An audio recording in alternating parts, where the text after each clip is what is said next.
Thank you very much indeed. So, my name is Henry Bonsu. I'm a television and radio broadcaster from the UK and Ghana. I've been in the business of trying to translate complex messages into really powerful narratives that people can understand in 2 minutes of television or 45 minutes of radio.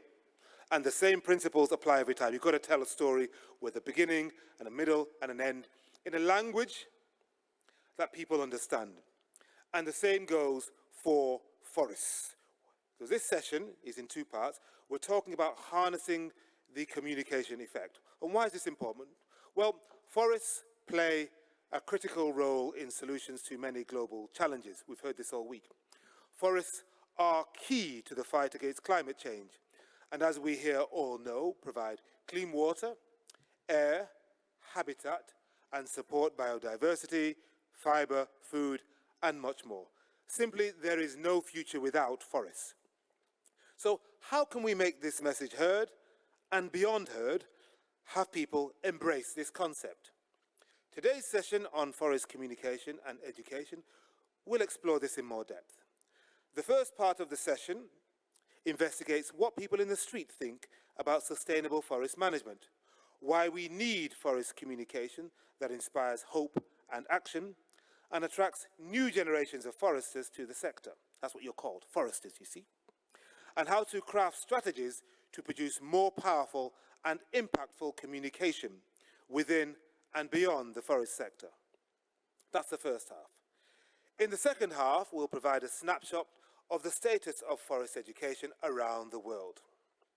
Education is largely recognized as a key means to influence the knowledge, skills, and values of citizens to support sustainable development, and early exposure in young children can encourage tomorrow's adults to make more conscious and responsible decisions for a sustainable future. Why is this? Because you cannot educate without communicating, and you have the potential to educate your audience wherever you communicate. Communication and education are inextricably linked.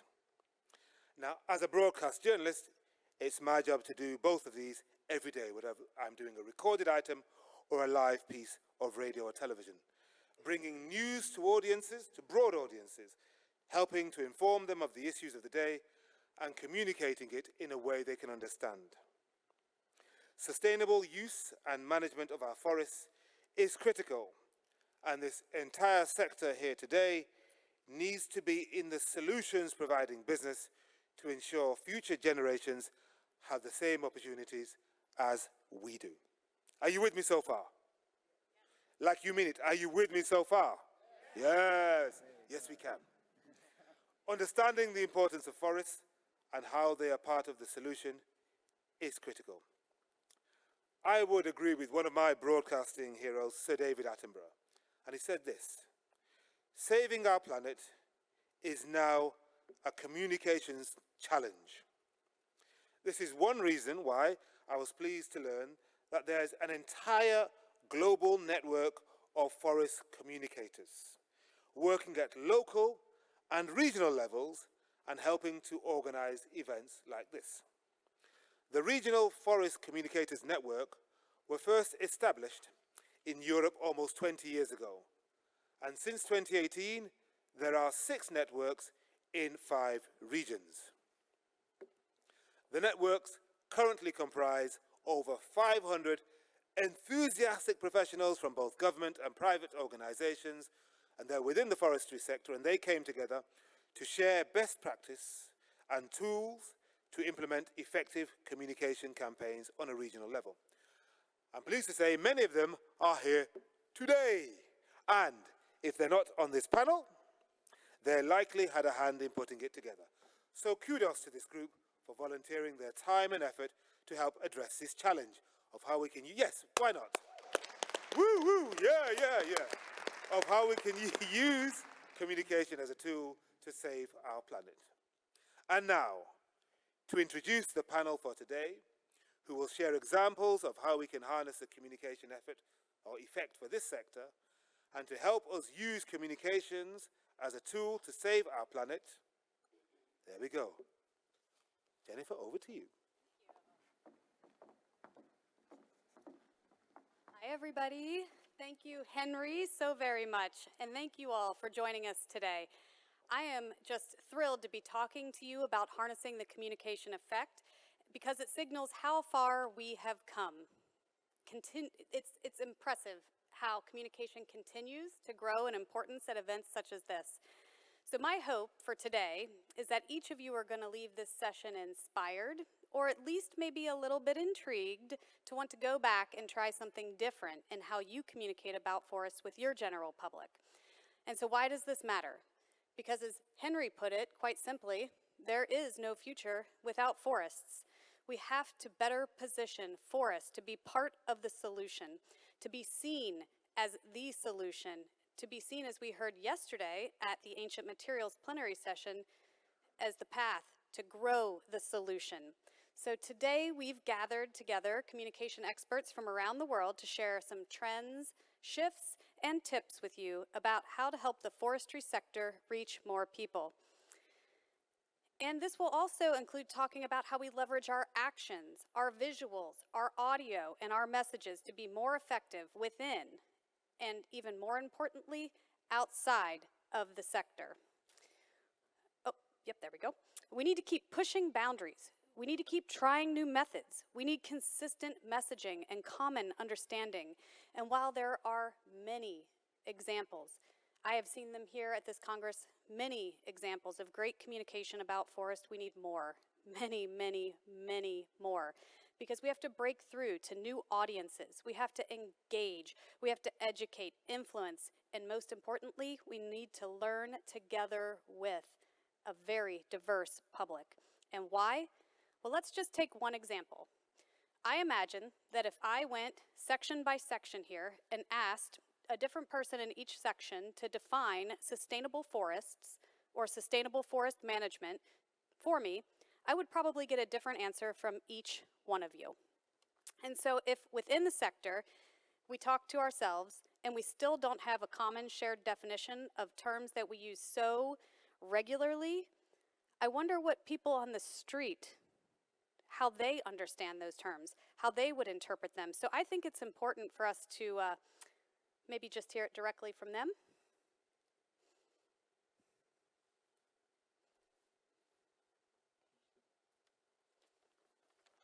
Yo pienso que el bosque debe estar cuidado y bonito.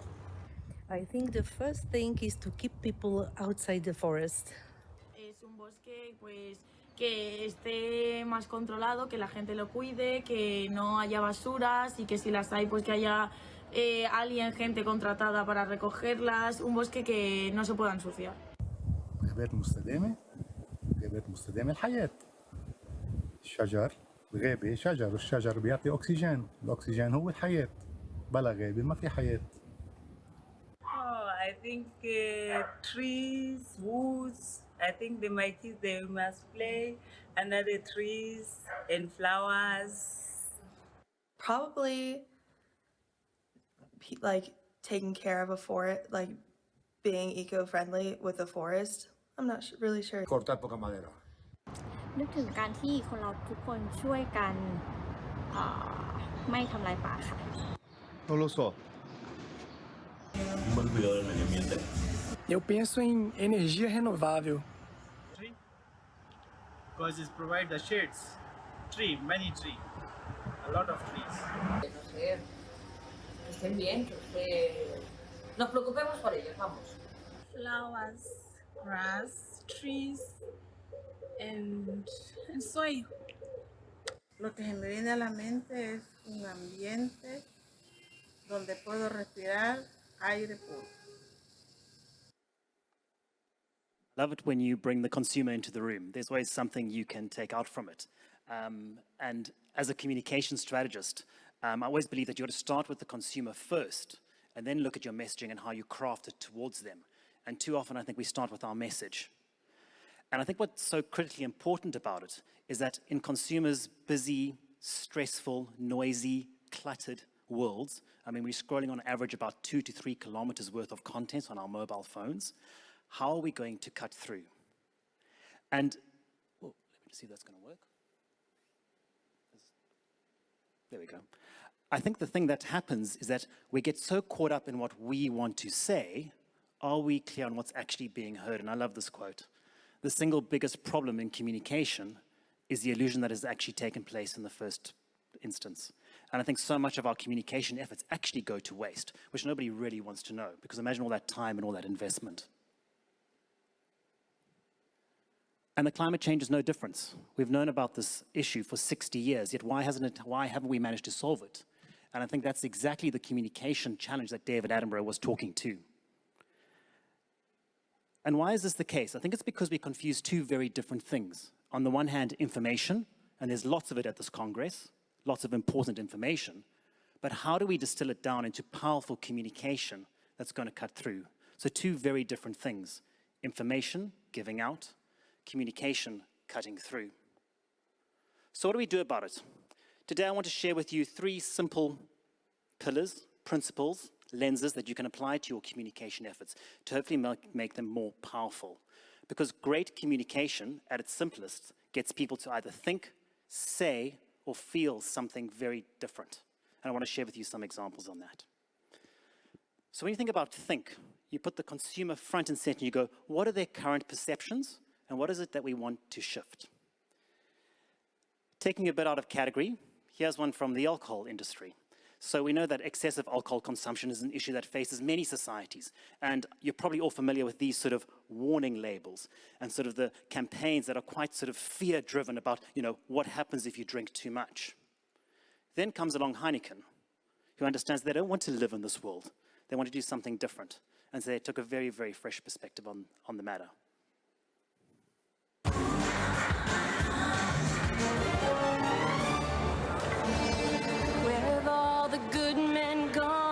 Where are all the gods? Where's the streetwise Hercules to fight the rising odds? Isn't there a white knight upon a fiery steed? Late at night I toss and turn and I dream of what I need. I need a hero. I'm holding up for a hero. Till the end of the night. He's got to be strong. And he's got to be fast. And he's got to be fresh from the fight. I need a hero. I'm holding up for a hero till the morning light. He's gotta be sure and it's gotta be soon. And he's gotta be larger than life. Larger than life. Big, important, and serious issue, but tackled with such a fresh perspective. I mean, you wanted to start dancing. I mean, I think it's probably the first alcohol or drink responsibly campaign that you wanted to dance to. But I'd also argue it's the one that you will remember. And I think that's really important. And I think what Heineken understood, and I've actually worked with them for over a decade, is that this whole enjoy responsibly or drink responsibly space lives typically in the world of fear. This is what will happen if you drink too much. Whereas actually what they understood is, don't be that guy. And in that way, they were far more motivating. And again, I say a big, important, and serious issue, but yet tackled with such a fresh perspective. Say, so often, communication that you see, and I think you kind of see it in the sector, we tell people exactly what they already know. It's kind of, especially in the sector, a sea of green. So how are you going to add to that conversation? What are you bringing that's new? And that's what you must always ask of your campaigns and communication. Here's a brand that we all know well, Apple, known for their iconic products and design for many, many decades.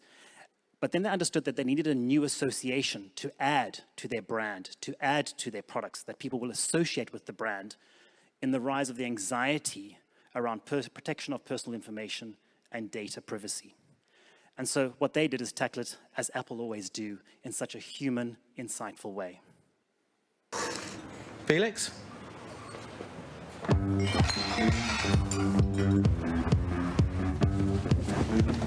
Name? Felix. Date of birth? November 5th, 1986. Tracking current location. Can I have a taste of your ice cream? Here's what you spent last month. Crumbs from your table. Can I interfere in your crisis? Can you hear those people behind This will help with the itching. Can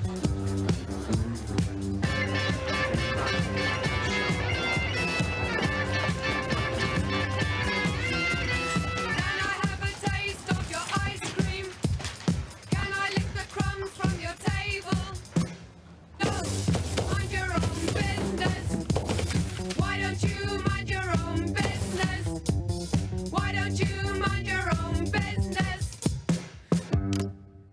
great piece of communication. And taking a topic that's complex and abstract and scary, and yet making it personal and motivating, and dare I say, even entertaining, because most people want to be entertained.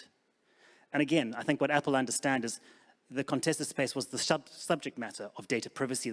That's all too prevalent. And actually, what they went and made it interesting, and they demonstrated in such a wonderful way. And then probably the most important, and it's a soft word, it's a heartfelt word, is what is you want people to feel? What reaction are you really looking for from your communication? Those of you that have heard me speak before know that I use this reference a lot for a number of reasons. It's unbelievably impactful. I think it's like the pinnacle of powerful communication. Not everybody has the budgets of Apple and Heineken, so it is a powerful idea that's executed so simply, but does it in such a powerful way. Have a look at this. Nikaitali vijumuri bambi jenka moja kilele nikara sonsiaba sana na kofnak ejo kamoja tunungu rumela mibe sending bayambu mera man jenka moja jupi kilomita sana jenka moja jupi ejuko famfa. When we're thirsty, we just go and get water. But getting water here means spending the whole day walking. Our mission at Water for Africa is to build sustainable, clean sources of water for villages. We asked Sabre2 to make one last effort. Waningwale mika weno mpingo nija ejaya leye kurmi wane baj frambe na kurngao be tuniye tu be jikero. Koliji mi non koji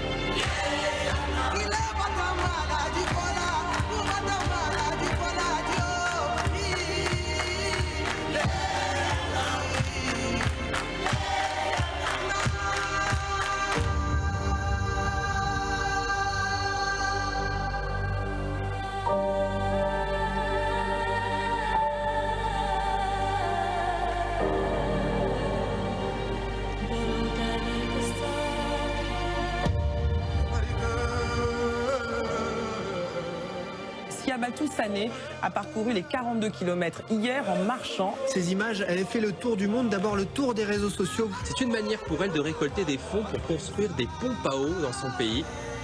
People have donated so much more than I can ever have imagined. Yele jamba wanende kane puru bugala bibu kana kumbo hana mu yidingolo ngana jikamo kana kolo.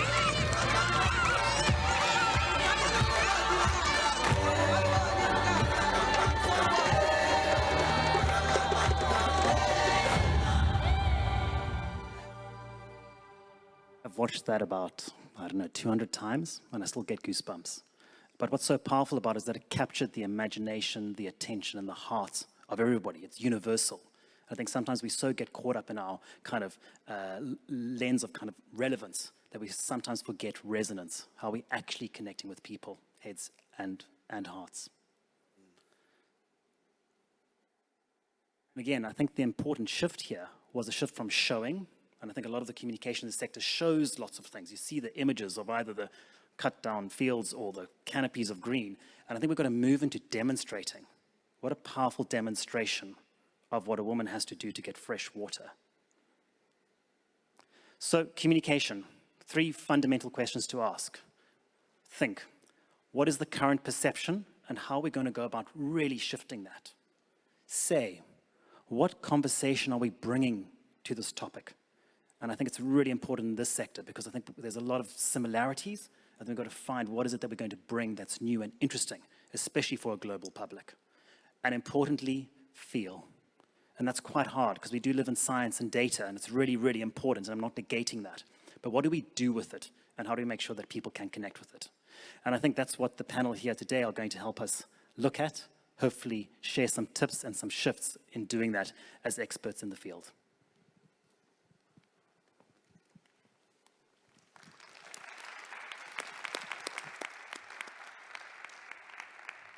Always hard.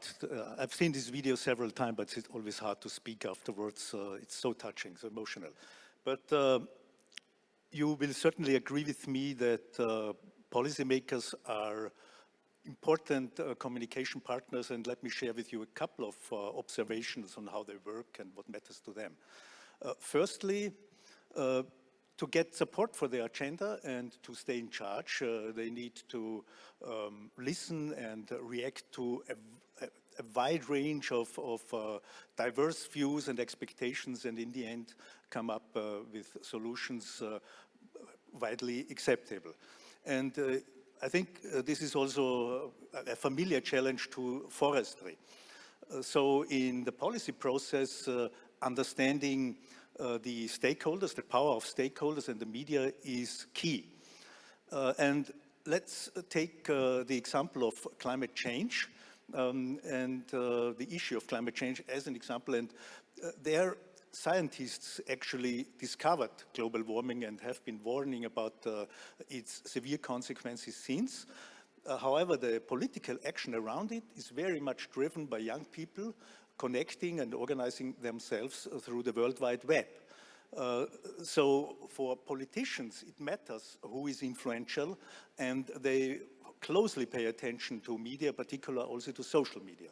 So if you make an impact on social media, you will not only reach young people, you will certainly be also recognized by politicians and decision makers. Another aspect of policy communication is the need for breaking down complex issues to simple messages. Equality very much needed also in forest communication. But there's the general concern that you might lose technical accuracy when simplifying. Now, Albert Einstein once said, if you can't explain it simply, you have not understood it well enough. So apparently it can be done. But of course it needs strong focus, and it needs some bravery to cut down to the core of the substance. And I can give you one example of what the UN did with the Sustainable Development Goals, the SDGs. And for instance, Goal 15, the original text starts with protect, restore, and promote sustainable use of terrestrial ecosystems and so on. And what you see marked here on the screen, this is just the title. So too complex language for broader audiences, and an ordinary person will stop listening after the first line. And this is what the UN communication branch came up with for the very same thing for outreach purposes. Life on land, 3 words, and coming with likewise easy to grasp visual symbol. Even children will understand this. So this just as an example, and it was done for all 17 SDGs.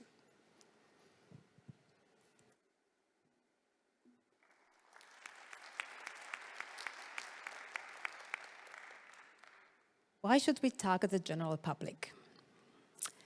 This is one of the questions that keep popping up when I speak to scientists or to experts. They tell me, I want to reach policymakers. I don't really care about the general public. Or should we? Well, certainly policymakers do care about what voters think. And let's not forget, the general public is made of consumers. And consumers have a very powerful way of influencing.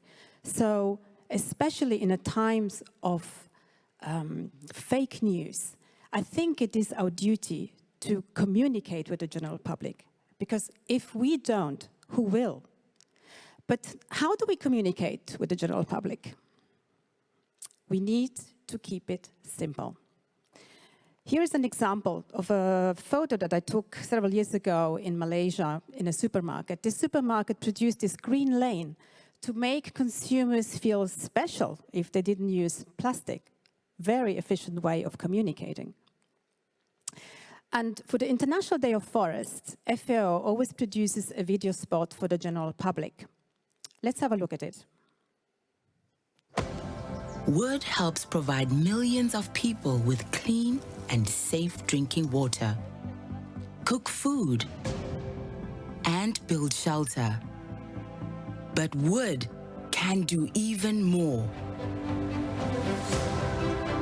Wood can build skyscrapers and replace plastic. With advances in science, wood is changing how we see the world, how we dress, and how we move in more climate-friendly ways. Through nanotechnology, wood can help us heal and find new cures. Wood is even taking us to space. When forests are managed sustainably, wood is a renewable resource. Choose sustainable wood for people and the planet. So the fact that we used very simple messages gave us the possibility to pitch to the media this video spot. And in fact, this video spot was aired on many international news outlets in many languages, reaching over 1 billion households. And the same video spot was also promoted in the social media channels that we all know, that you can see on the screen. But there's one social media channel that is still a little bit underestimated and quite often ignored: TikTok. So why should we not ignore TikTok? Why should we invest a little bit more in producing communication products for TikTok? Very simple. 1-2 billion people use TikTok. And by the end of the year, they estimate 1.5 billion. Another reason, very important target audience for us, is the youth. And if we like it or not, youth takes their news from TikTok nowadays. And also, it's global. It's not just in one country or in one region. It's a global phenomenon. And here again, another example on how we simplified even more the messages for the International Day of Forests for this target audience. Wait a minute. And I think to myself, what a wonderful world. Nope. Yep. Nope. Yep. Nope. Yep. So after we posted it, we got tons and tons of comments, and I just picked a few here. And some of those comments were even a bit provocative, but that actually gave us the opportunity to communicate with our target audience and actually to educate them at the same time. Reuse, reduce, recycle. That's what was our response. Thank you.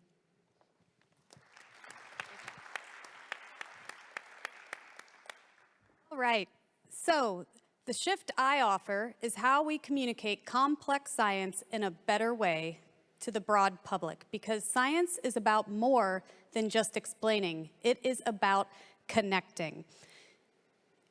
A 2018 survey by the organization Science Counts showed that the #1 emotion evoked by the word science, put one in your head real quick. What do you think it is? Well, they found that it was hope. And so in order for science to serve as the brand of hope, it has to be understood and it has to be trusted. And there are a lot of things in this world right now to worry about and fear. So I propose that perhaps we pivot away from this constant fear-based communication to more hope-based communication, using science as the basis for that. And I was absolutely thrilled to see this blossom the Hope campaign here at the Congress. What a great way to reinforce the message that I was going to share with you.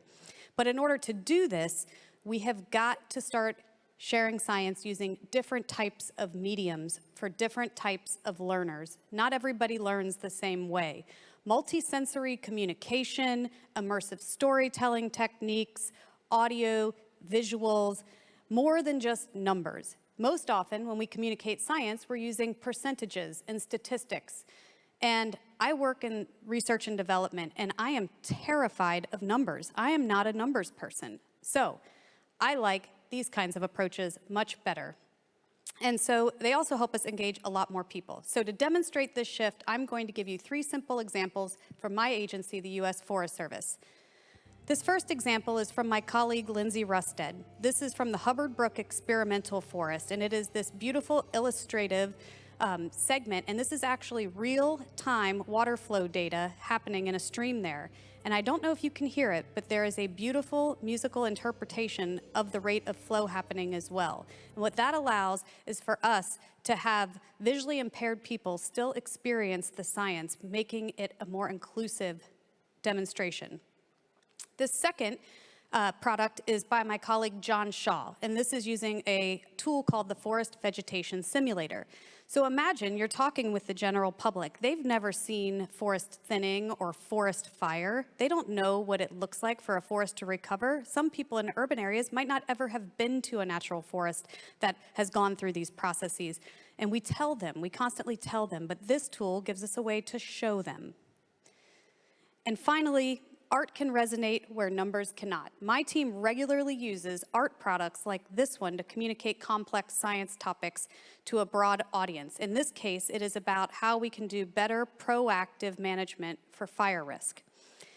And so finally, I'd just like to encourage you all to think about your communication and use more audio, more visuals, more storytelling, because when we do that, we can create more trust and more understanding in the scientific products, specifically forest science products, and hopefully, through that process, create forests as the brand of hope.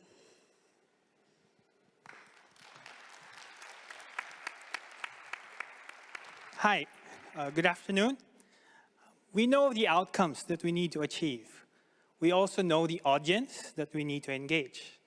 But how do we best design communication interventions that tap into the skills, interests, and expertise of our audiences? Today, I bring with me experience from the Asia-Pacific region, specifically from the ASEAN, a region rich in biological and forest resources, but also in innovative communication strategies and tools. Let me begin with a local experience, an awareness-raising training on climate change and the vital role of local people. Oftentimes, climate change, its concepts, its drivers, and impacts can often be perceived as conceptual, complex, and convoluted. However, the simple exercise of wrapping a participant in plastic brought to life concepts such as greenhouse gases, increase in temperature. In a related experience, forest classes harnessed the vast traditional knowledge of elders and the active curiosity of kids aged 6 to 10. Having learned from the traditional forest recipes that the elders have eaten since they've been conceptualized into the earth, intergenerational knowledge transfer has always been the tool that they used. And storytelling facilitated that characterization of the ingredients that they used in their forest and native recipes. Having learned from these experiences, we now work with young ASEAN storytellers in the face of the digital era, or the TikTok era, as Maria has mentioned. We work with young ASEAN storytellers in developing immersive stories about ASEAN heritage parks, a platform where the youth can be inspired by forest, and also co-develop and co-create natures with key forest actors. In closing, allow me to emphasize that we do not learn from experience, but rather we learn from reflecting on experience. Our communication interventions should open up spaces that allow our users to think, say, and feel, as what Robert has mentioned earlier. They should be able to reflect on how they can be influential outside our forestry circle. Thank you very much.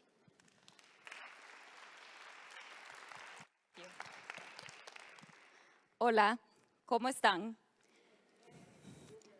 You might be wondering why am I speaking in Spanish, my language.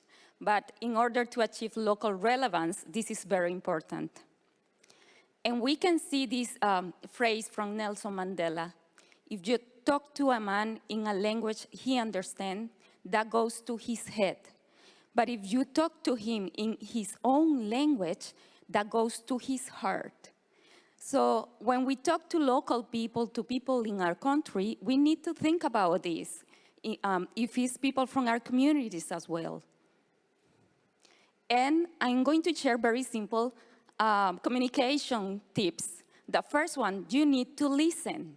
But this is not only hearing. You really need to pay attention what people are saying to you. And you need to be respectful when you listen. It's not only sitting there looking at your phone. You need to be respectful. Second, you need to know your audience, who you are going to talk to. Have you do some research to know this person? Do you know the values the people have? Please try to know the person you are going to talk to, or if you are going to be in a meeting. And then another aspect that we have been talking here, try to use the same language, the same vocabulary, because words are very powerful. And other aspect that you need to consider is when are you going to use those words and how you are going to use them. And one element that we can use in our communities is to use windows of opportunities. And what does this mean? It means to take advantage of special dates when we can celebrate the forest, when we can call the attention of the children, of the journalists, of the people of the community. Try to think about the National Tree Day, for example, or the International Forest Day. Do something that day and call the attention of people. And the local preferences of social media. We need to know about technology, and for example, in Latin America, where I come from, for adults, Facebook is the main platform. It's not Twitter. For young people, it's Instagram and TikTok. So we need to know those aspects. And finally, it is very important to create coalitions. For example, the forest communicators networks that we represent. Coalitions allow us to be with people that have the same interests, the same values, and the one that raise the voice in the same way that we do. Thank you. Let's hear it. Microphone on. 네, 마누엘라, 얼, 제니퍼, 마리아, 잉발. 네, 정말로 훌륭하게 해주셨습니다. 감사합니다. 네, 로버트 그리스까지 정말 마스터 클래스와 같은 그런 모습이었던 것 같은데요. 다음 제2 세션으로 넘어가기 전에 시간이 조금 남아있는 것 같습니다. We need to reflect on what we've just heard. So I'm going to ask a couple of our colleagues here a question, but in the time allowed, I'm going to suggest two people. Think about this. Who've got a burning desire to ask a question or make a comment, a very brief one, that's highly relevant to what they've just seen and heard. Highly relevant, okay? So, if that's you, go up to the microphone, that one there, or that one there, and that one there, and I'll pick you. Think about it and respond, okay? No, you're coming on the next panel. Professor, you cannot talk. Okay, just go and stand there. The lady in the pink, you can stand there, okay? Before we get to you, though, I want to ask Ingvald this. What do you think policy expects from communications as an outcome? Because I was struck by that graphic you showed of all these people, diverse people, probably talking about concepts and sometimes getting bogged down in process. But what does policy expect from communications as an outcome? Well, I would say, and I would relate this to forest and forest policies, forest-related policies. I think forest politicians would expect that people understand that using forests, utilizing forests, does not harm the climate per se. Quite the opposite. That if forest management, if done well, keeps forests in place, keeps forests vital, provides us with wonderful goods and services, and it secures us the best carbon storage we can imagine. So policy, I think, if it deals with forests and forestry, would wish that people would expect and demand that forests are managed well, and not close down for business. I think that's, in simple terms, what a politician would But I'm just thinking about, this is very brief supplementary, the key message you want people to understand about forests as it relates to climate change, the people out there, the key message. The key message would be that forests managed well help to save the planet. They are good for, this is good for the climate. It helps to store carbon. Very good. All right. Robert, struck by your presentation at the beginning, love the images. I love the quote from Einstein as well, and I think about that now every time I'm on the radio. What do you want the public to do with this information you've communicated? I guess the key thing you want communication, I imagine, in this sector, and especially with a global audience, is the first thing is how do you get people to buy into what you're saying? And I think that's that art of distillation and cutting away. You got to get through that complexity and understand where they're at in their lives and that message. So firstly, buy in. Is your audience going to buy into this message in the first place? And then the second thing is, can they act on it? And I think that's probably where a large part of climate change communication has fallen short. You kind of know this is happening, but what do I do about it? And is my small difference, my small action, actually going to contribute? So is it something that people can firstly buy into and importantly and tangibly act on? Where do you think the gap is? Because you clearly imply that there's something getting in the way. I think that we struggle with, and it's so obvious, but simplicity. We are scared of it because we're scared we're not covering all our bases. We're scared that we're putting ourselves out there. We're scared that we're not going to satisfy all our stakeholders.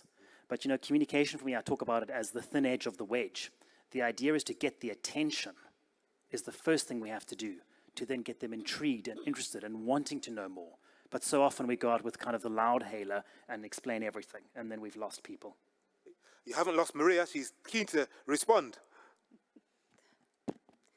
Well, responding actually to complementing what Robert says, because I think for us communicators, the biggest challenge is what also Robert just said, is to kind of get the message across that if we propose a simple message that we know will have an impact, will not be added and added and added. At the end we have 1 kilometer, and making understand that if it's 1 kilometer, nobody will read it, because that's the challenge, because they think, okay, I'll just add another word, in any case it will be published, but it will not have an impact. Nobody will read it, or it will not be repeated, it will not travel, it will not be part of the conversation. So I think that's the biggest challenge for all of us here, is knowing that simplicity is the right thing to do. I agree with you. I mean, I come from a country that voted to leave the European Union 6 years ago. On the one side, the people who said remain involved the Prime Minister, all the parliamentarians, all living previous Prime Ministers, talking about the economy, talking about links with Europe. And you know, the people who said we want to Brexit, you know what their message was? 3 words: take back control. And they won. They blew everybody out of the water. Lady in the pink, yes, your question. Thank you, Shireen Chambers, Institute of Chartered Foresters, United Kingdom. It may have been partially answered there by Robert and Maria, but all your presentations were fascinating and really sharp and to the point, but it's not rocket science, and we know what you're saying. We know it's truth. We've known this for generations. Why are we getting it wrong? Thank you, Maureen. Why are we getting it wrong? Jennifer, do you want to respond to that? I see reluctance in your face. I'm happy to respond to it. I will build on what Maria said. I think a lot of times many of us represent or work for large institutions, and so it is often, there are many layers between the communicators and the products getting out the door, and a lot of extra pens in hand to continue to add to the things that are created. So I think there isn't a lot of trust in the expertise of the communicators, or at least traditionally there hasn't been, but I see that changing. The fact that we have this session here, there should be a communication session at every single one of these events, and we should be learning from the best practices of everyone. And I think we have seen tremendous shifts in starting to get it right. But bureaucracy often gets in the way. Robert? Maybe I can just add, I mean, the one thing that's very interesting is who are you turning to for that expertise? You know, when Ban Ki-moon first launched the SDGs, he went to the Cannes Advertising Festival, which is a gathering of all the global biggest marketers and advertisers, to ask for their help, to say, take this abstract and complex thing called the SDGs and turn it into a personal and motivating story. And I think, you know, who are we turning to do our communication? And I would say, set aside budget, because it requires budget to pull off the kind of communication that you're seeing here. You know, this isn't just done in 1 minute. These are people it's their expertise and craft. And I'd say, carve out some budget, turn to experts. They can really add significant value. Very good. Final question, yes. Thank you so much for all of this insightful information. My question to you is, do you think it would be valuable to have a communication, like, basically like education about it in schools, in degrees where forestry is, you know, taught? Because like such skills are not, well, I didn't take communications, right? It was maybe like 1 or 2 lectures on how to write a brief and that's it, right? So do you think it would be valuable to integrate communication into everyday education for kids and graduates and undergraduates and stuff like that? So I think Earl needs to respond to that, given your presentation. Thank you very much for the question. I think there has to be more discussions about forestry outside of the usual subject areas like science and technology. If we can incorporate or mainstream forestry science into other subjects such as language and other aspects of the art or the creatives, I think it will bear more significance. Tremendous. And Marianela, in your presentation, you talked about achieving local relevance. I mean, that's what we're talking about here, really. Yes, and adding to what Earl said about including communication in education, I work in a postgrad university in Latin America, and this is a necessity. It's something that students really need to acquire, to know how to communicate science, to know how to do it with different publics, because they have a barrier to transfer the message in different spaces. If they know how to write, they don't know how to speak orally to other people. So I think it's a need, but that's a process that needs to be done in each country, and it's a policy. I mean, it's not something that is only done by a person. It's a movement that needs to be done. Well said. Put your hands together for our panel. Marianela, Earl, Jennifer, Maria, and Ingvald and Robert, thank you very much indeed. And now, from our expert forest communicators, we're going to transition to this discussion. This is part 2. We're going to look at the status of forest education globally, and look at the need for greater investment, innovation, and new approaches to meet the requirements of different stakeholders, especially young people. This is going to be interactive, we hope, as well. We're going to have a keynote from Alexander Buck, International Union of Forest Research Organizations. So, Alexander, could you come up to the podium? And then, coming up, sitting alongside me, we've got Christoph Klein, professor at the University of Göttingen. Put your hands together for him. Magdalena Jovanovic, president of the International Forestry Students Association. Janet Martirez from FAO, Kids to Forest Initiative, Philippines. And Leila Rosa Muadad, forest communicator and student. Show some love to these people, come on. That's what we like to hear. That's what we like to hear, wonderful.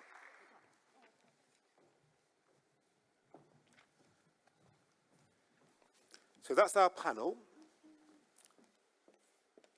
And we're going to have an initial brief keynote from Alexander, who is the Executive Director of UFRO, International Union of Forest Research Organizations. That's going to trigger a discussion here, and then, time allowing, we'll have a couple of questions or comments from you as well. So thank you very much. Alexander, I should tell you a little about UFRO before Alexander starts. It's a global network for science collaboration, And Alexander's got a background in forestry and law, and is a specialist on international forest, environment and resource policy. Alexander Buck, over to you. Thanks a lot. Thank you very much. Good afternoon to everybody in the room, and a good morning, good afternoon, or good evening to the people joining us online, wherever you may be on this planet. It's quite tough, actually, to speak after such a gifted group of communication professionals, but I think, and I hope that you can still stay tuned for that presentation and the subsequent panel discussion. I've been asked to briefly talk about the status of forest education, the challenges and the need for change. And I'm going to do right that. The only thing I can't find is the thing to advance the clicker. Slides. Maybe someone took it and put it on the seat. Let's have a look. Yes. Stole it. No.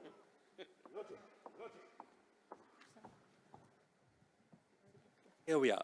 But before I go into the substance of what I'm going to present, I want to very sincerely acknowledge the two authors of the Global Report on Forest Education, Professor Dr. Mika Rekola of the University of Helsinki and Professor Dr. Terry L. Sharrock of Michigan Tech University, and all the partners that have been involved in this Global Forest Education project. It's obviously, it has been the work of the collaborative effort of a large number of individuals and institutions, as I will also mention a little later on in the presentation.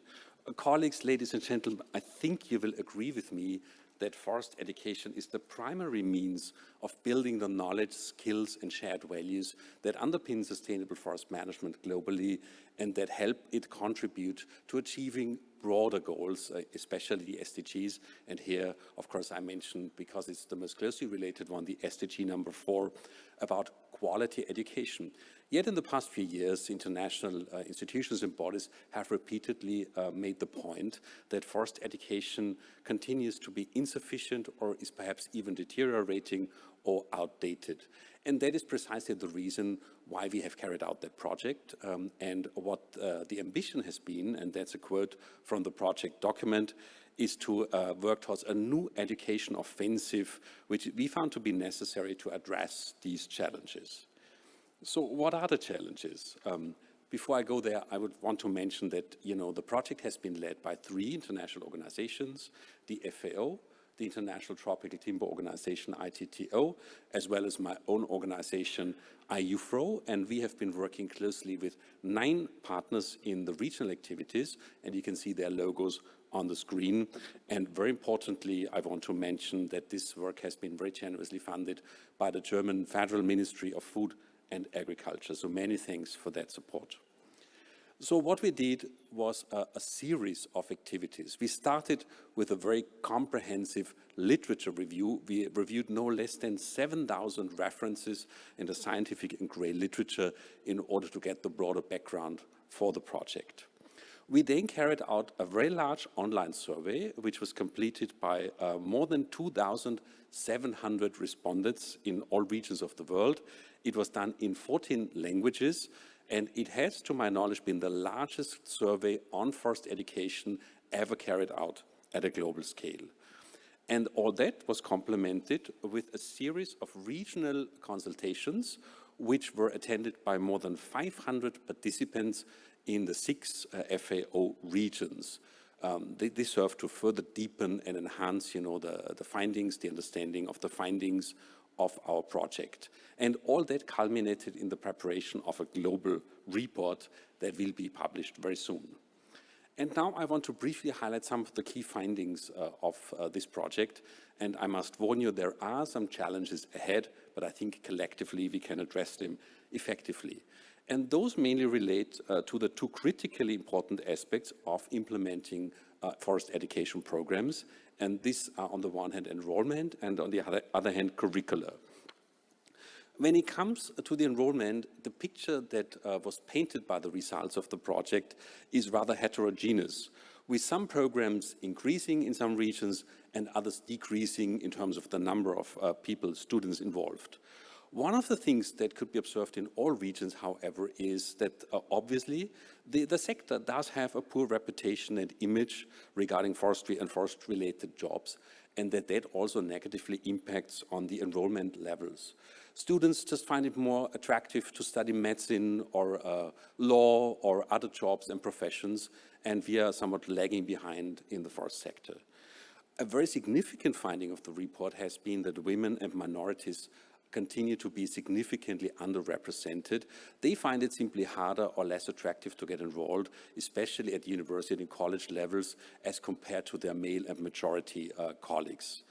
And finally, the study also revealed, but I think that's not that new, significant financial and economic challenges faced especially by technical and vocational education and training forest programs.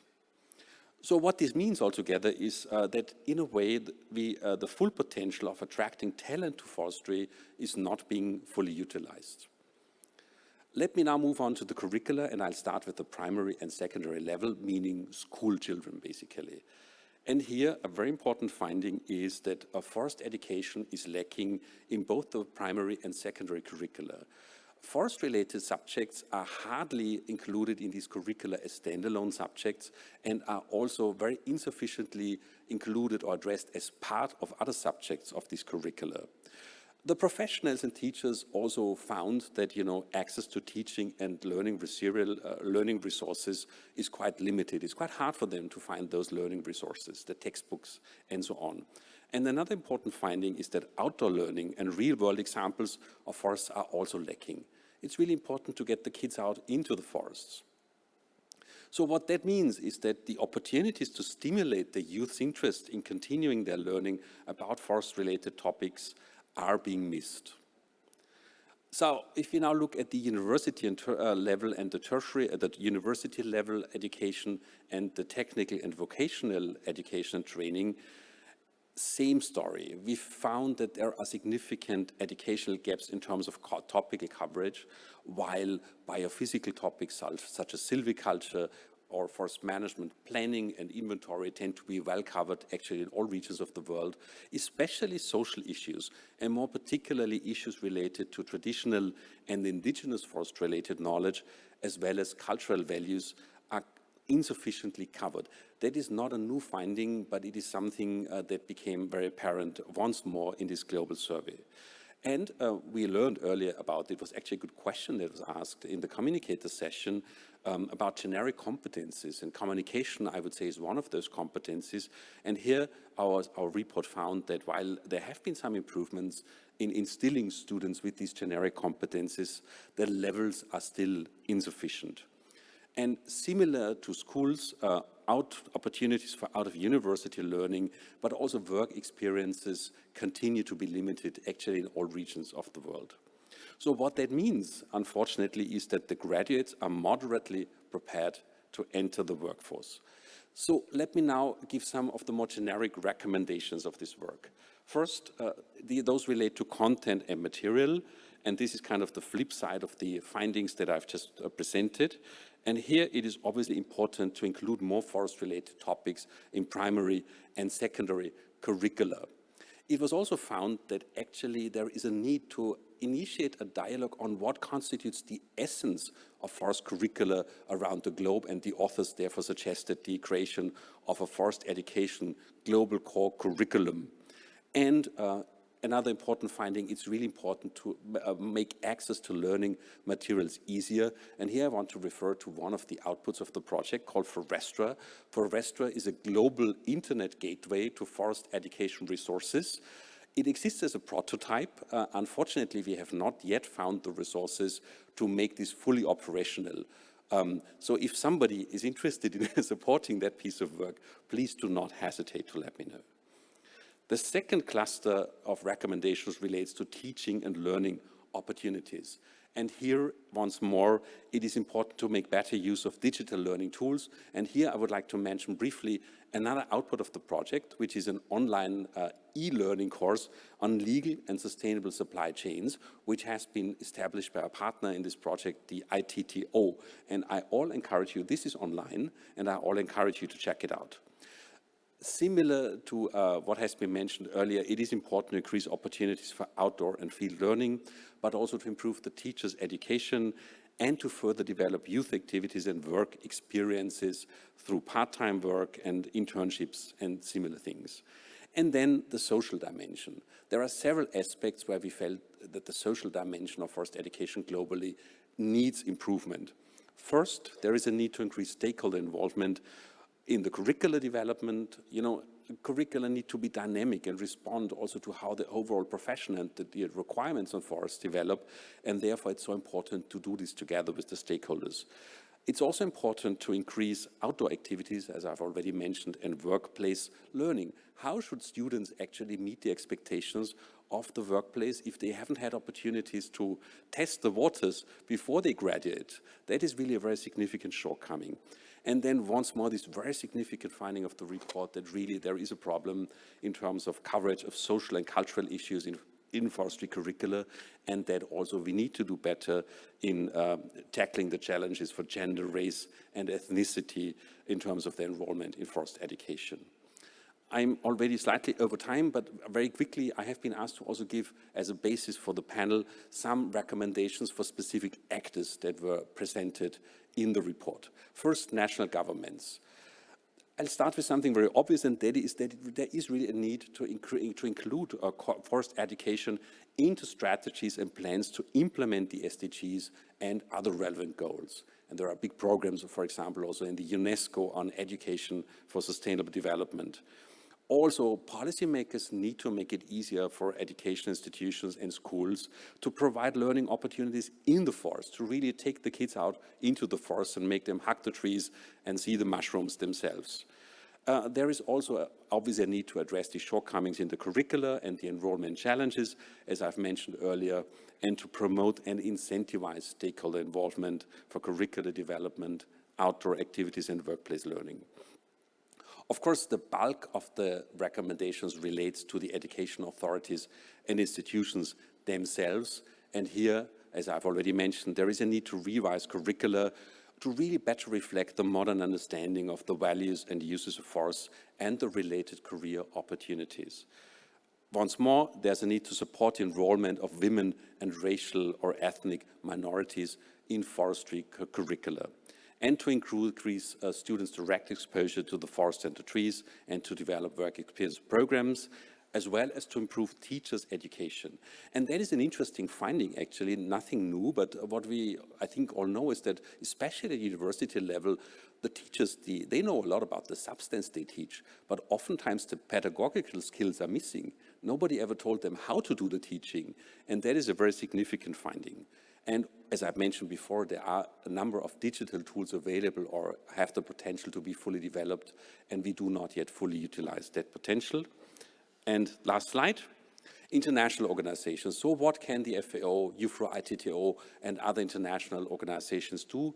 I think it's really important, and that brings us back to communication, to raise awareness of decision makers, the public at large, and also the donors, the funding partners, of the importance of forest education. That's simple. Obviously, there is a need to support capacity building of forest educations, institutions and programs, especially in the Global South.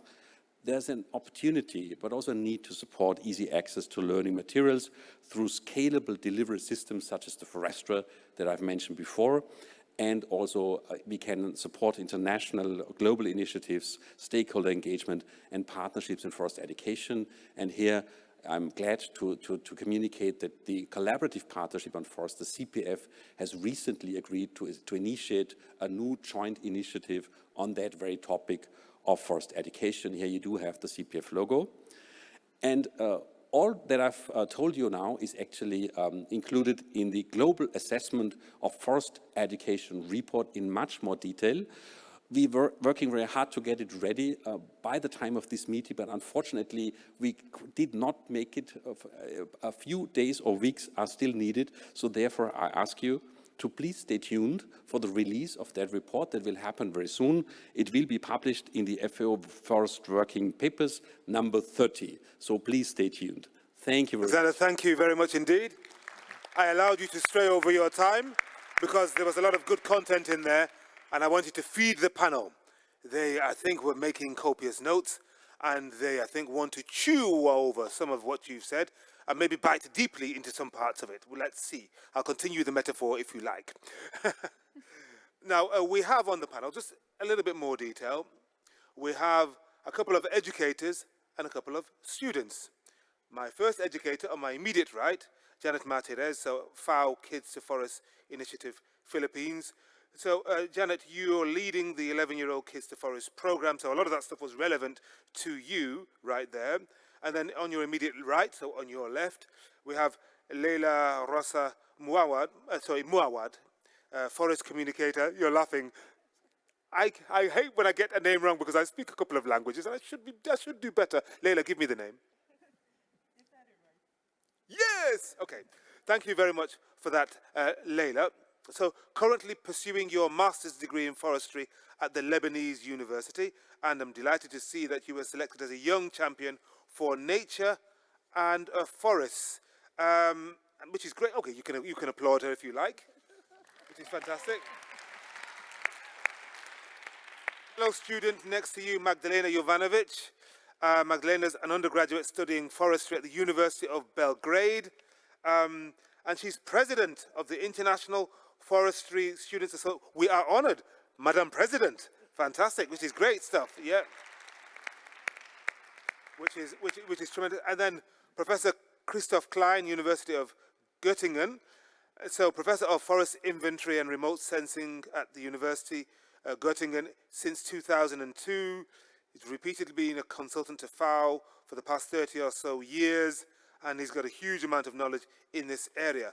Okay, so I want to find out from you just briefly, first of all, your thoughts, in response to what we heard from Alexander there, quite a few recommendations.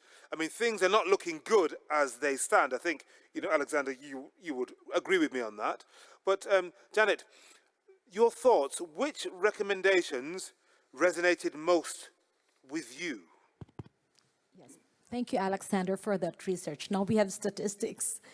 I absolutely agree to your findings that we have forest education is really lacking in the primary and secondary levels. I think this is one of the reasons why also there's a lower degree of appreciation of forests, even as an option for college, as a profession, and more so even as a discussion point or an agenda. And if there is any attention being given to that in classrooms, even faculty members or teachers at the primary and secondary level have very limited knowledge, capacity to really correctly interpret things. So I think that's the reason why we're also doing the Kids to Forest, which is our NGO brings students and out-of-school youth right into the forests because it's an additional methodology of making or giving awareness to and appreciation to students on what benefits the forests can give. And Janet, I'm really interested in what you said. So you're taking them into the forest. What impact does the forest and being there have on them? Oh, this is a great experience because kids become more aware of what they benefit from the forests, and they bring these feelings and attitudes, realizations back in their homes. And you can see now, even in their social media, they are now posting environmental images, environmental advocacy. Tremendous. And so out of all the recommendations Alexander laid out for us, which is the one that makes you think, yes, this is something I can work with? I would suggest really to give more attention and give more percentage to outdoor activities. However, Alexander, per our experience, it really takes some funds to do that and a very careful selection of students, out-of-school youth, and very careful timing as well. You know, this pandemic effect affected us a lot. It also changed the landscape of the Kids to Forest program. Okay, thank you very much indeed for that, Janet. Leila, what about you? I mean, you are paying close attention, as you would, given that you're an active member of the Forest Communicators Network and you're a young champion for nature and forests. Okay, is this on? Right. Yes. So to reach real improvements in this sector, I believe not a single recommendation is enough by itself. So we've been needing collaboration and multiple approaches in different places and different times. And having listened to the first part of the session and to the outstanding panelists, I truly believe that communication is the mother of all the solutions. And one of our trainers today just said that communication allows us to be actional instead of being reactional. And this is true, because to connect students back to nature and to inspire hope and a sense of ownership and to raise generations of change makers, focusing on the social aspect within and beyond the forestry sector, and also speaking the language of the people, as Marilena was saying previously, and also listening to what these people have to say is just the way to go. Mm-hmm. And let me ask you this as well as a supplementary, Leila. Alexander talked about there being poor representation of women and ethnic or racialized minorities. What attracted you to this area where you are a rare species? We definitely are a rare species. Well, back in time, this sector has always been dominated by males, but also in my country, Lebanon, people are born as nature lovers. This is something that we earn from our ancestors and from our families. But if we choose to go into the sector and get professional education, it's not something that's so easy to pursue, because in Lebanon, none of the private universities, and these are universities that rank top in the Arab region and worldwide as well, offer forestry courses or programs. It is only in the only public university, which is the Lebanese university where I study, that you can actually study agriculture, engineering, and then get your master's in forestry. So this is something very weird, because having people that are really aware of the importance of their forests and actually doing a lot of actions on the ground with NGOs and international organizations, but not being able to get the expertise and professional higher education levels is a really big problem. So what inspired me is just, I feel so connected to nature, and I truly believe that we need to know more about this topic to be able to spread awareness about it and really raise generations of change makers. Good.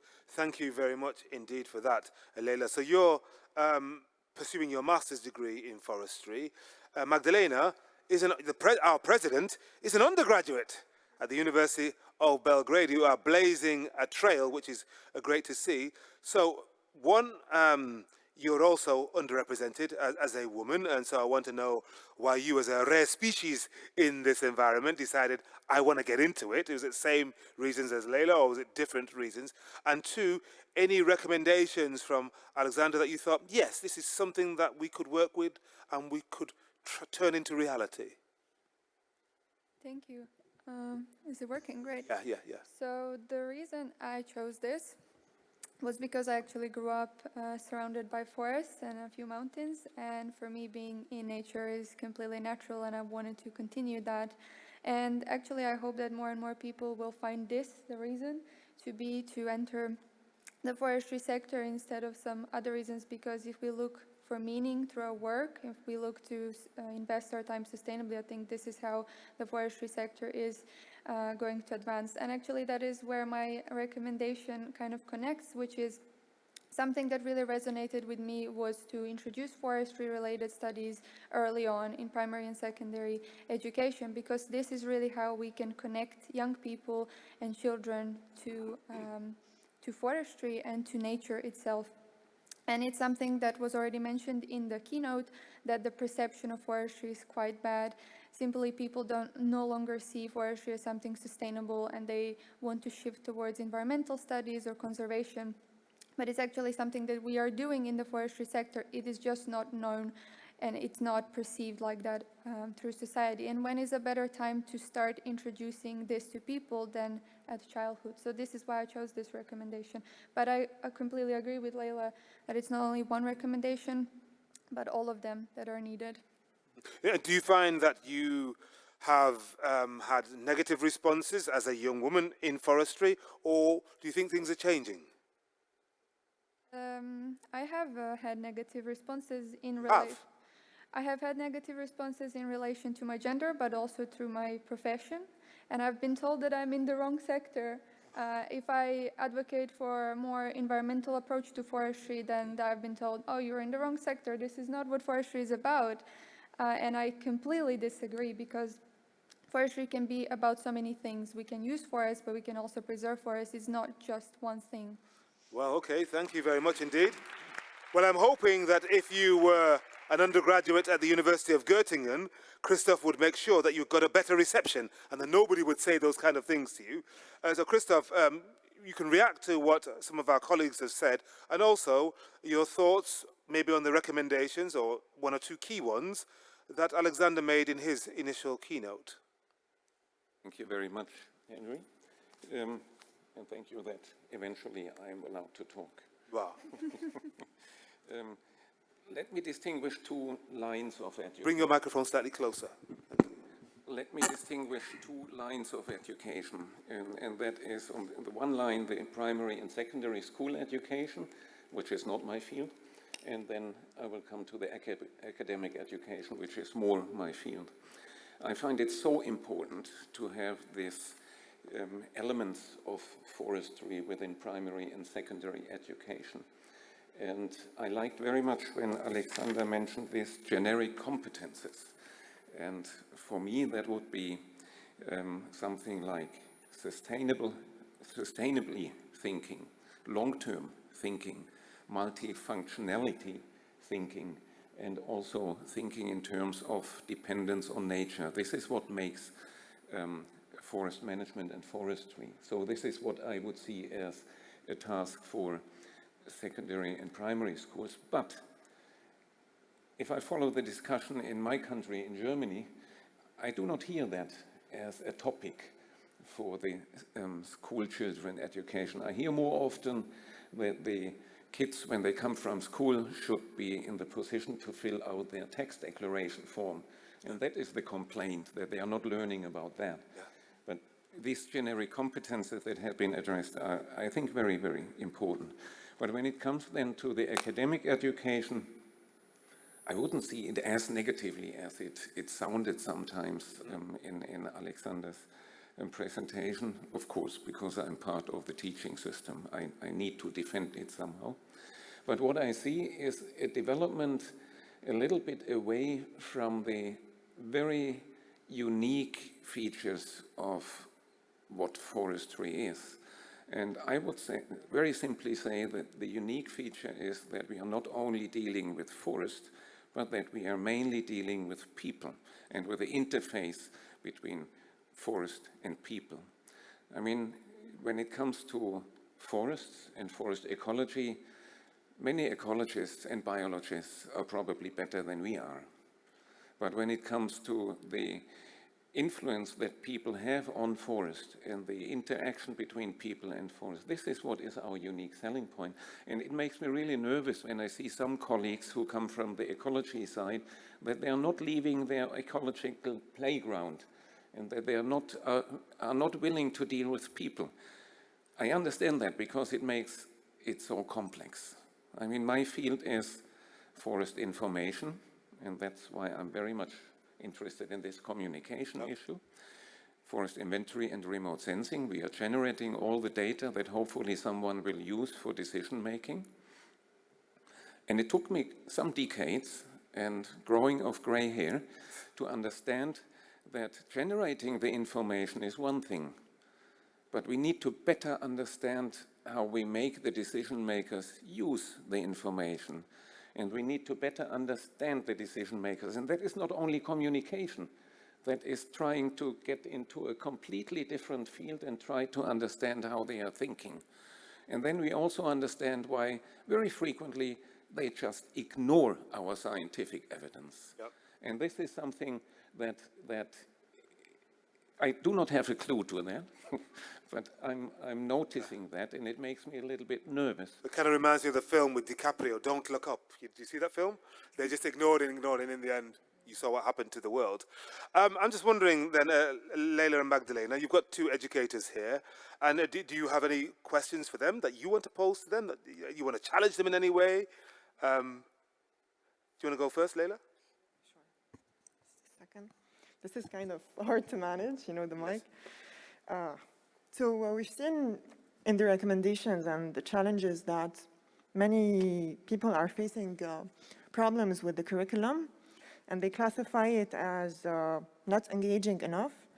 It's rather theoretical and, you know, outdated and usually inaccessible to all equally. So what, in your opinion, as educators, is stopping you and the educational institutions from developing curricula that actually promote outdoor learning, hands-on experience, that are inclusive, accessible, have technology, and include other social aspects of forestry? Now, either of you could answer this. Do you want to, Christoph, or Janet, do you want to? Maybe both of you, briefly, come. Okay, if I got the question right, I can only talk about my experience in my field, and I know this is not the favorite field of most of the forestry students. The contrary might even be true. I heard today for the second time that forestry people are afraid of numbers and statistics, and they don't like it. But this is our life, and we try to really make our students enthusiastic about that and make clear to them that it's important to look at numbers, to look at figures, and to understand what the statistics mean. And we have a number of offers to our students. We have video clips, we have practical exercises, we have workshops abroad, and try to get the students also involved into international conferences. So we try to enlarge our portfolio of teaching instruments. But then, at the same time, everything depends also on the students, how they accept that. And if there is simply no interest in the field that I'm teaching, it's very difficult to make the students enthusiastic. Okay. So I can assure you we do our best. Janet, anything to add about that on the younger people? For the primary and secondary and even the pre-primary students, outdoor activities are really fun. But the difficulty comes in the form of how we deliver these methodologies in terms of giving attention to how fragile the minds and the physical bodies of children are, and also adjusting the elements of the topics as to the age level. Okay. So we're an NGO, and we're trying to also push the government to take a look at really including activities or subject matters in the curriculum. And I hope the government will listen to us this time. Okay. Magdalena, do you want to add something? I can add from the student perspective, I think the methodology, the form of teaching is really important if it is engaging, if it is creative, innovative, because I think oftentimes teachers have a lot of knowledge, a lot of experience, but the way they convey that to us can be a lot different, and that is something that is also from the student perspective really important. So I think having some sort of training for professors how to really efficiently convey this knowledge and experience would be really beneficial for both teachers and recipients of education. I'm just watching to see if Christoph's face is bristling, but it's not. He accepts the need to go back to college, which is good. We've got about 5 minutes left before we have to get out of this room. So if you have a thought or a question, let me know straight away, and then you can go to one of the microphones. If not, we'll discuss. There are one or two more things to add up here. Oh, yes, lady over there, yes? Hello, what's your name? Who are you? Thank you. My name is Nerio Lele from Kenya, and I'm a forest ecologist at Kenya Forest Research Institute with research interests in areas of forest recovery, management of invasive species, and forest grazing. Yeah, I would wish to thank you for the thrilling presentations on the contemporary methods of communication to the public and forest education. However, I have a concern on the access to relevant academic and research content and material, as was mentioned in the keynote speech. Like many other research institutions, scientists are under pressure in our institute to publish in high-impact journals. However, to do so, it's very critical that scientists are able to access important databases, for example, Scopus and Web of Science. Unfortunately, most of the developing countries, including Kenya, we are not able to access such databases due to high subscription costs. As a global environmental sector professionals in this room, it's my appeal and a request, if there is a way you can help us, young scientists and research institutions in our countries to access these important databases so that we also get recognized globally. Thank you. Thank you very much. And there was a lady with her hand up there. Was it you? Yes, please. Well, we'll take this one more. I mean, that was an appeal from, is it Merela? That was an appeal from you. Okay, yes? Something quick. I would like to thank all of you, and I would like to invite you to the, encourage you to come to the exhibition booth of FAO, because we are trying to explore new ways to engage with kids. And we have a beta version of a Forest Kids game. So it is a digital tool to engage with kids and inspire them and educate them about the importance of forests and forestry. Yeah, of course, it's better. Where is that happening? It's at the FAO exhibition booth in the exhibition area. Very good. Thank you very much indeed for that. Thank you very much. And Magdalena, as the president of the International Forestry Students Association, what can you say to our sister from Kenya? Because she was reaching out. And as her president, I'm asking you to do something. Actually, we have already spoken before and exchanged contact information. So. All right, well, good answer. Christophe? Yeah. What can you say? Because our colleague here, she's at university. Is it in Kenya, you said, yes? And lack of resources and people having, professors under pressure to publish in high-impact journals, etc. You might not believe me, but we are in a very similar situation. I, from University of Göttingen, do not have access anymore to about 60% of our journals, because it's simply so expensive that the university does not want anymore to engage in subscriptions, as you said. And I know that the negotiations are ongoing. I am not very well informed what is the outcome, and it's a little bit embarrassing to say, but I need to contact my friends in Switzerland or at the Max Planck Institute when I want to have some of the publications, because I have no access.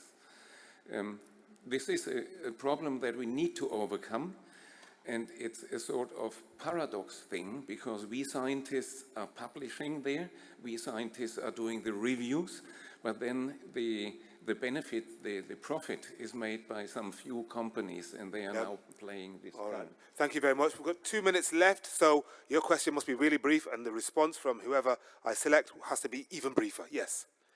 Not a question, it's an appeal. Okay, yes. My name is Mila Alvarez. I'm with the U.S. Forest Service. It broke my heart to listen on the stage that in 2022 there are still young women in our profession saying that they are not wanted. My appeal is all the men in this room to become our advocates. It's about time.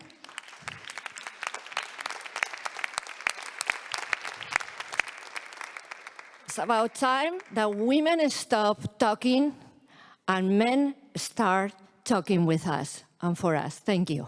Thank you very much indeed. Thank you very much for your contribution.